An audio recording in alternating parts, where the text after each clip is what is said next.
इधर पूरे देश से पेट्रोल डीजल बचाने की अपील कर रहे पीएम मोदी, उधर 700 गाड़ियों का काफिला लेकर पदभार संभालने पहुंचे बीजेपी नेता।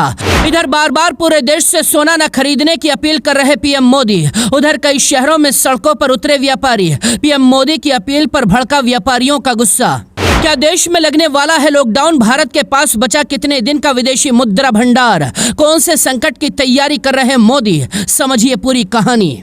24 घंटे के अंदर पीएम मोदी 2 बार देश से अपील कर चुके हैं। 140 करोड़ देशवासियों को सोना नहीं खरीदना है, हर देशवासी को पेट्रोल डीजल बचाना होगा। लेकिन दूसरी तरफ बीजेपी के ही नेताओं ने पीएम मोदी की अपील को ताक पर रख दिया है। भोपाल में बीजेपी नेता सौरभ सिंह ठाकुर पाठ्य पुस्तक निगम के अध्यक्ष पद का कार्यभार संभालने पहुंचे। उनके काफिले में सैकड़ों गाड़ियां थीं। ये काफिला कई किलोमीटर लंबा था। रास्ते में जगह जगह पर समर्थकों ने गाड़ियां रोककर उनका स्वागत किया, जिससे हाईवे पर जाम तक लग गया था। लेकिन सरकार अपनी थी, किसी ने कोई शिकायत नहीं की, न किसी अधिकारी ने काफिले को रोका।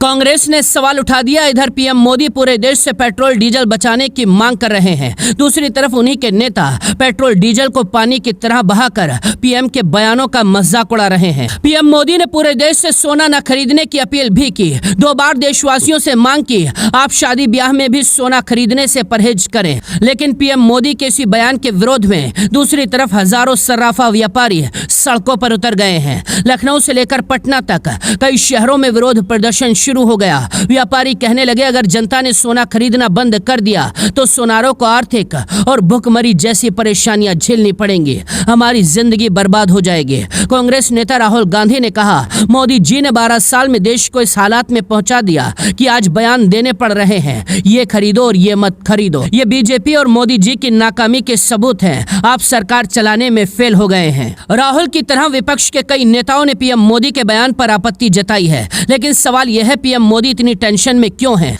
ऐसा कौन सा खतरा है जिसने पीएम मोदी को इतनी बड़ी अपील करने के लिए मजबूर कर दिया? क्या भारत में फिर से लॉकडाउन लगने वाला है? देखिए, भारत दुनिया का तीसरा सबसे बड़ा कच्चा तेल का आयातक देश है, यानी भारत पूरी दुनिया में तीसरे नंबर पर आता है जो सबसे ज्यादा कच्चा तेल खरीदता है। ईरान की लड़ाई और स्ट्रेट ऑफ हॉर्मुज के बंद होने की वजह से कच्चे तेल की कीमतें 7वें आसमान पर हैं। एक रिपोर्ट के अनुसार भारत के पास इस वक्त 69 दिन का कच्चा तेल, 65 दिन का एलपीजी गैस का भंडार है। ईरान और अमेरिका की लड़ाई और बढ़ने वाली है। दोनों देशों में कोई भी झुकने को तैयार नहीं है। इसलिए आने वाले वक्त में भारत के सामने बहुत बड़ा संकट खड़ा हो सकता है। गोल्ड यानी सोना और कच्चा तेल खरीदने के लिए भारी मात्रा में भारत को डॉलर में भुगतान करना पड़ता है। इन्हीं 2 चीजों की वजह से भारत का सबसे ज्यादा पैसा बाहर जाता है। जब डॉलर देश से बाहर जाता है तो देश के खजाने यानी विदेशी मुद्रा भंडार पर भी बोझ बढ़ जाता है। मीडिया रिपोर्ट के मुताबिक इस समय भारत के पास लगभग 650 अरब डॉलर का विदेशी मुद्रा भंडार है। अगर हम लगातार महंगा तेल खरीदते रहे और सोना खरीदने के लिए डॉलर विदेशों में जाता रहा